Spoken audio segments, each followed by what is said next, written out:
Hello everyone, welcome to only concept. आज है 10th of सितंबर। तो गाइस, आज फिर देखते हैं क्या क्या इंपॉर्टेंट करंट अफेयर्स है जो कि आपके और सभी कॉम्पिटिटिव एग्जामिनेशन या सभी प्रतियोगी परीक्षाओं में काम आएंगे। तो सबसे पहला करंट अफेयर है international day to protect education from attack. ठीक है, international day to protect education from attack. तो ये जो डे है ये मनाया गया 9 सितंबर को। तो ये डे कब मनाया गया? 9 सितंबर को। ठीक है, चलिए जानते हैं इसके बारे में क्या क्या इंपॉर्टेंट फैक्ट हैं जो आपको पता होना चाहिए। देखिए, इस साल 9 सितंबर को विश्व स्तर पर, मतलब ये इंटरनेशनल लेवल पे हम मना रहे हैं, इसके नाम के आगे भी इंटरनेशनल लगा। ठीक है, तो 9 सितंबर को विश्व स्तर पर, मतलब ग्लोबली, हम international day to protect education from attack मना रहे हैं, जिसको अगर हिंदी में अगर आप जाने तो कहते हैं शिक्षा को हमलों से बचाने का अंतर्राष्ट्रीय दिवस। ठीक है, ये 2020 में पहली बार शिक्षा को हमले से बचाने का अंतर्राष्ट्रीय दिवस मनाया जा रहा है। तो पहली बार मनाया जा रहा है तो ये क्वेश्चन आने की संभावनाएं बढ़ जाती है। तो इसमें क्वेश्चन किस प्रकार से आएगा?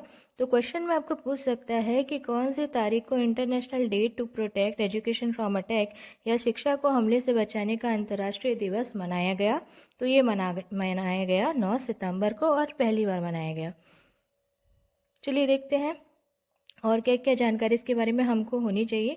तो ये दिन इसलिए हम मना रहे हैं कि 35 जो संकटग्रस्त देश हैं, ठीक है, 35 संकटग्रस्त देशों में रहने वाले लगभग 75 मिलियन, ठीक है, अलग अलग 35 देश हैं, उनमें लगभग 75 मिलियन जो बच्चे हैं जो कि 3 से 18 साल की उम्र के हैं। ठीक है, उनकी दुर्दशा को और उनकी शैक्षिक जो सहायता है उसके तत्काल आवश्यकताओं को ध्यान में रखते हुए या उनकी तरफ ध्यान आकर्षित करने के लिए मनाया जाने वाला है। इस साल पहली बार हम मना रहे हैं।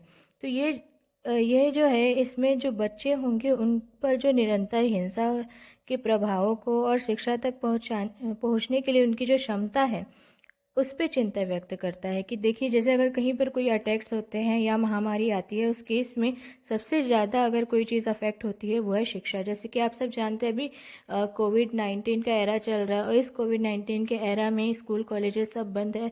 तो सबसे बुरी तरीके से अगर जो क्षेत्र अफेक्ट हुआ है अर्थव्यवस्था के साथ साथ, तो वो है शिक्षा का क्षेत्र या एजुकेशन सेक्टर। तो उस तरीके से आप इसको देख सकते हैं कि जो शिक्षार्थी होंगे वो उनको इसके साथ में चलने की आवश्यकता होती है और विशेष ध्यान देने की आवश्यकता होती है। ठीक है, ताकि जो, जैसे कि कोविड-19 मैंने आपको बताया अस्थायी रूप से या टेम्पररी बेसिस पे सारे शिक्षण संस्थान बंद है। तो इस तरफ भी हमको ध्यान देने की आवश्यकता है। इसी का ध्यान केंद्रित करने के लिए जो अंतर्राष्ट्रीय ये जो दिवस है उसको मनाने की जो प्रावधान है वो किया गया है। अब मैं बता दूं कि इसको स्टार्ट करने के लिए जो नोडल एजेंसी है वो है यूनेस्को। तो अब यूनेस्को के बारे में भी आप थोड़ा जो बेसिक्स है उसको जान लीजिए। हो सकता है कि क्वेश्चन ये ना आए कि international day to protect education from attack ये कब मनाया जाता है। ये भी आ सकता है कि किसने इसको अप्रूवल दिया या कौन सी नोडल एजेंसी इसके पीछे है। तो इसके पीछे है यूनेस्को। तो यूनेस्को का जो हेडक्वार्टर है या मुख्यालय है वो है पेरिस, फ्रांस में। यूनेस्को के जो प्रमुख है या हेड है उनका नाम है ऑड्रे ऑजले। क्या नाम है इनका? Audrey Azoulay. ठीक है, इनका नाम मैं इंग्लिश में भी लिख देती हूँ, ऑड्रे अजोले। ठीक है, और यूनेस्को की स्थापना कब हुई? तो ये हुई थी 16 नवंबर 1945 को। यूनिसेफ के कार्यकारी जो ये है हेनरी एच फोर्ड। ठीक है, यूनिसेफ भी मैं आपको बता देती हूँ, ये यूनेस्को के बारे में जानकारी थी, अब यूनिसेफ के बारे में बता देते हैं। तो यूनिसेफ की स्थापना हुई थी 11 दिसंबर 1946 को और यूनिसेफ का मुख्यालय न्यूयॉर्क, जो कि यूएसए या संयुक्त राष्ट्र अमेरिका में स्थित है। तो आपने दो नोडल एजेंसी के बारे में जानकारी ले ली। तो ये आप, आई होप आपको याद हो गया होगा, आप स्क्रीनशॉट ले लीजिएगा। चलिए देखते हैं नेक्स्ट। हाँ, अब ये बहुत अच्छा कदम है जो कि बच्चों की सेहत से रिलेटेड है या स्कूल के जो इन्वायरमेंट है उससे रिलेटेड है कि अब स्कूल के 50 मीटर के दायरे में कोई भी जंक फूड नहीं बिकेगा। साथ ही साथ उन जंक फूड से रिलेटेड कोई भी विज्ञापन भी नहीं लगाए जाएंगे। ठीक है, तो इसके ऊपर बैन लग गया है।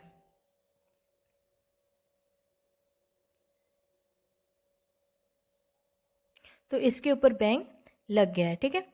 तो इसके लिए जो रिस्पॉन्सिबल एजेंसी है उसके बारे में मैं अब आपको बताने जा रही हूँ।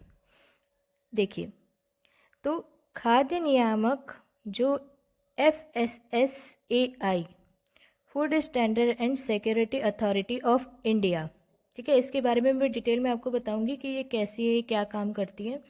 तो इन्होंने ये कहा है कि स्कूल के कैंटीन या उनके परिसर के लगभग 50 मीटर के दायरे में ना तो अब जंक फूड मिलने चाहिए और ना ही उनका विज्ञापन लगना चाहिए। ये एक रेगुलेटरी अथॉरिटी, इन्होंने कहा है कि स्कूल के जो बच्चे हैं उनको food safety and standard regulation 2019 के ड्राफ्ट पर 30 दिन में सभी पक्षों से उनकी राय मांगी है। मतलब जो 2019 में जो ड्राफ्ट लाया गया था उसके हिसाब से लगभग 30 दिन के भीतर इन्होंने सभी पक्षों से राय मांगी है। और इसीलिए करीब 3 साल पहले हाई कोर्ट ने स्कूल बच्चों के लिए हेल्दी डाइट बनाने के लेकर एक निर्देश भी जारी किया था। ठीक है, अब जान लेते हैं ये FSSAI मतलब food standard and security authority of India, इन्होंने जो ड्राफ्ट लेकर के आए थे तो इसमें उन्होंने फूड की या खाद्य पदार्थों की क्या परिभाषा दी है, और आप अगर हेल्दी फूड ले रहे हैं, हेल्दी डाइट ले रहे हैं, स्वस्थ आहार ले रहे हैं तो उसको कैसे डिफाइन करेंगे। सबसे पहले जो FSSAI के CEO है, मतलब चीफ एग्जीक्यूटिव ऑफिसर है, इनका नाम है पवन कुमार अग्रवाल। ठीक है, इनका नाम क्या है, पवन कुमार अग्रवाल। अब इन्होंने ये कहा कि हम ये नहीं कह सकते जो मल्टीनेशनल कंपनीज हैं उनके आने से जो खाद्य पदार्थ है या जो फूड मटेरियल्स है वो अनहेल्दी हो गए हैं। कुछ जो भारतीय खान पान है उसमें भी कुछ कुछ जो चीज़ें हैं वो अनहेल्दी होती हैं, इसलिए हमने एक ऐसा स्ट्रक्चर तैयार किया, एक ऐसा ढांचा बनाया है जो कि निष्पक्ष रूप से, मतलब बायस्ड नहीं होंगी, ये निष्पक्ष रूप से हेल्दी फूड को डिफाइन करेगा। तो FSSAI ने पिछले साल स्कूल और उसके आसपास जो भी नूडल्स मिलते हैं, चिप्स मिलते हैं या कार्बोनेटेड ड्रिंक्स मिलते हैं उनकी बिक्री पर भी प्रतिबंध लगाया था। उसके लिए भी ये प्रस्ताव लेकर के आए थे। चलिए अब जानते हैं कि FSSAI food safety and standard authority of India होता क्या है। देखिए, इसका पूरा नाम क्या है, food safety and standard authority of India. Hindi में इसको भारतीय खाद्य संरक्षण एवं मानक प्राधिकरण कहा जाता है।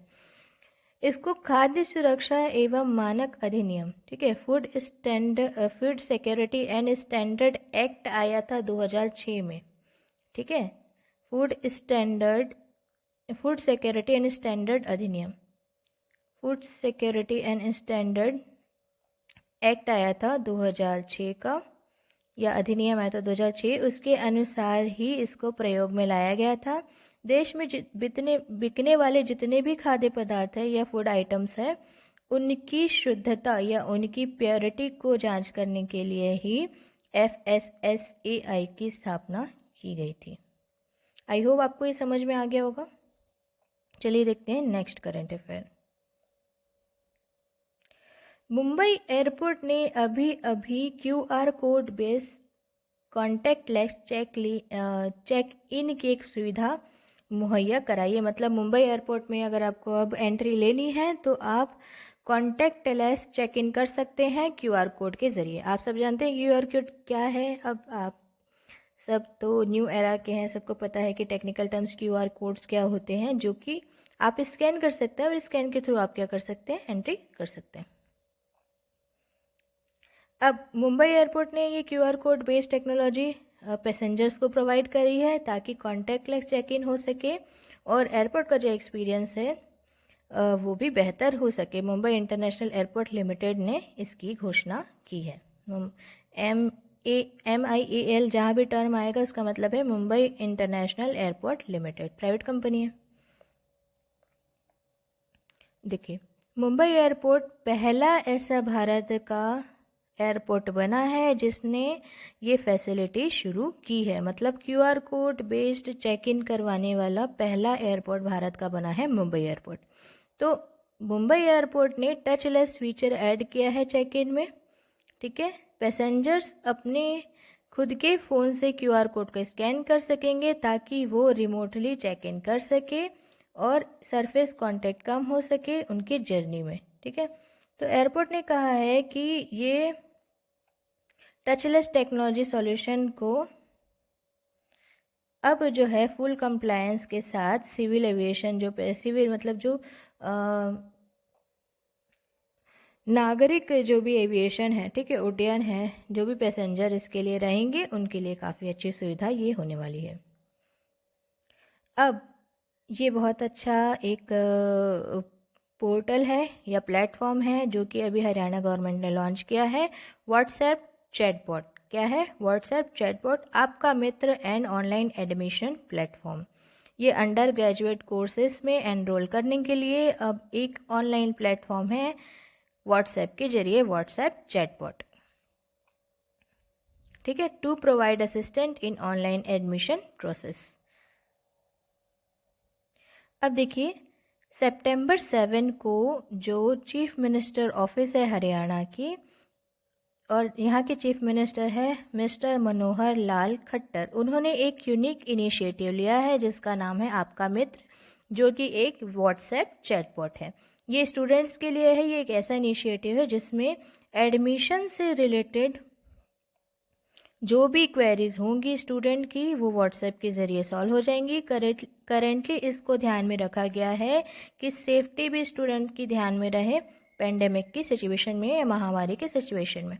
तो एडमिशन प्रोसेस में क्या होगा, जो अंडर ग्रेजुएट स्टूडेंट होंगे सारे गवर्नमेंट एडेड और सेल्फ फाइनेंस जो कॉलेजेस होंगे एकेडमिक ईयर 2020-21 की, उनके लिए ऑनलाइन ये कंडक्ट करवाया जाएगा। और इस कंडक्ट में क्या होगा, इसको कंडक्ट कराने के लिए स्मूथली ये जो ऐप है आपका मित्र व्हाट्सएप चैटबॉट, इसको लॉन्च किया गया है। चलिए देखते हैं नेक्स्ट करंट अफेयर। हाँ, ये इम्पॉर्टेंट हो सकता है क्योंकि देखिए सुप्रीम कोर्ट के जो न्यायमूर्ति है नरीमन, ठीक है, उनको विधिक सेवा समिति का जो अध्यक्ष है वो नियुक्त किया गया है। तो न्यायमूर्ति जो है, जो जज है नरीमन, उनको उच्चतम न्यायालय विधिक सेवा समिति के अध्यक्ष नियुक्त किए गए हैं। ये जो केंद्रीय प्राधिकरण है, ठीक है, सेंट्रल जो अथॉरिटी है, ठीक है, उन्होंने न्यायमूर्ति अरुण मिश्रा के अवकाश ग्रहण पर, मतलब जो पहले जो न्यायमूर्ति थे अरुण मिश्रा, उनके स्थान पर अब न्यायमूर्ति नरीमन को उच्चतम न्यायालय, मतलब जो सुप्रीम कोर्ट है उसमें जो लीगल सर्विसेज कमिटी, ठीक है, लीगल सर्विसेज कमिटी, उनके जो अभी न्यायमूर्ति चुने गए हैं या अध्यक्ष चुने गए हैं तो वो है नरीमन।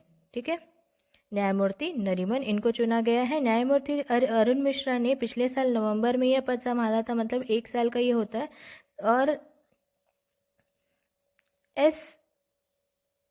SCLC, ठीक है, SCLC का जो गठन कानूनी सेवाओं के कार्यक्रम के क्रियान्वयन के लिए किया गया था। तो ये जो अथॉरिटी है SCLC, इसका जो गठन है वो जो लीगल सर्विसेज है उसको प्रोवाइड करने के लिए किया गया था और इसके ये हेड या जो प्रेसिडेंट है वो चुने गए हैं न्यायमूर्ति नरीमन। चलिए देखते हैं नेक्स्ट। हाँ, ये भी इम्पॉर्टेंट हो जाता है कि देखिए जो अभी तक जो सिग्नेचर वीज़ा डेबिट कार्ड है ICICI बैंक के साथ में अलग भी बैंक्स हैं उन्होंने लॉन्च किया था, बट अब बैंक ऑफ इंडिया जो कि पब्लिक सेक्टर की बैंक है उन्होंने भी अब लॉन्च कर दिया है सिग्नेचर वीज़ा डेबिट कार्ड। ठीक है, सिग्नेचर वीज़ा डेबिट कार्ड। अब हम जानेंगे क्या क्या इंपॉर्टेंट बात है आपको इसके बारे में पता होनी चाहिए। तो बैंक ऑफ इंडिया का अभी 115वां फाउंडेशन डे था। ठीक है, स्थापना दिवस था, 115 फाउंडेशन डे था बैंक ऑफ इंडिया का, और इसी उपलक्ष्य में उन्होंने international contactless debit card launch किया है जिसका नाम है signature visa debit card. High net worth होगा अब इंडिविजुअल का इसमें लिए, इसमें एक एवरेज जो क्वार्टरली बैलेंस मतलब 3 महीने का, ठीक है, 3 महीने में लगभग 10 लाख या उससे ज़्यादा का बैलेंस आप इसमें रख सकते हैं। चलिए जानते हैं और क्या इंपॉर्टेंट फैक्ट इसके बारे में आपको पता होना चाहिए। देखिए, अतनु कुमार दास जो कि मैनेजिंग डायरेक्टर है और चीफ एग्जीक्यूटिव है बैंक ऑफ इंडिया की, ये याद रखिएगा, अतनु कुमार दास, ये एमडी है और सीईओ है बैंक ऑफ इंडिया के, जिन्हें वर्चुअली मतलब कोई ऐसे क्वेश्चन करके इनाग्रेट नहीं किया है, virtually new building for rural self employment training institute Barabanki Lucknow और यहाँ पर गिरित, यहाँ पर इसका जो है लॉन्च किया था। अब देख लेते हैं कि सिग्नेचर डेबिट कार्ड जो होता है उसके क्या क्या फीचर्स होते हैं। इसमें लगभग आप स्पेंड कितना कर सकते हैं, 5 लाख पॉइंट ऑफ सेल में कर सकते हैं, ई कॉमर्स में लगभग 1 लाख, या एटीएम के थ्रू आप इसमें 1 लाख तक का जो है ट्रांजैक्शन कर सकते हैं। इंश्योरेंस, आप फ्रॉडलेंट जो ट्रांजैक्शन है उसके खिलाफ इसमें आपको इंश्योरेंस मिल जाएगा। मतलब मान लीजिए कि अगर आपका डेबिट कार्ड है कहीं खो जाता है या आपकी जानकारी में नहीं है कहाँ स्पेंडिंग हो रही है, तो ये फ्रॉड केस होता है, तो इस फ्रॉड केस के अगेंस्ट आपको इंश्योरेंस ये मिलता है। Complimentary lounge access and offers, मतलब इसमें कॉम्प्लीमेंट्री लॉन्च एक्सेस में मिलेगा आपको हर क्वार्टर में 2 बार आपको ट्रैवल या रिटेल या डाइनिंग इसके लिए कॉम्प्लीमेशन मिल सकता है। अब अवेलेबिलिटी क्या है इसकी, ये मेटल और प्लास्टिक वेरिएंट दोनों में अवेलेबल है, मतलब ये कार्ड मेटल में मिलेगा और प्लास्टिक वेरिएंट्स में भी मिलेगा। अब जान लेते हैं कि बैंक ऑफ इंडिया के बारे में आपको क्या जानकारी होनी चाहिए। बैंक ऑफ इंडिया का जो हेडक्वार्टर है मुंबई महाराष्ट्र में है। एमडी और सीईओ मैंने आपको बताया अतनु कुमार दास है और इसका टैगलाइन है रिलेशनशिप बियॉन्ड बैंकिंग। तो ये पूरी तरीके से कंप्लीट हो जाता है। तो गाइज़ बताइएगा कि आपको लेक्चर कैसा लगा। Thank you.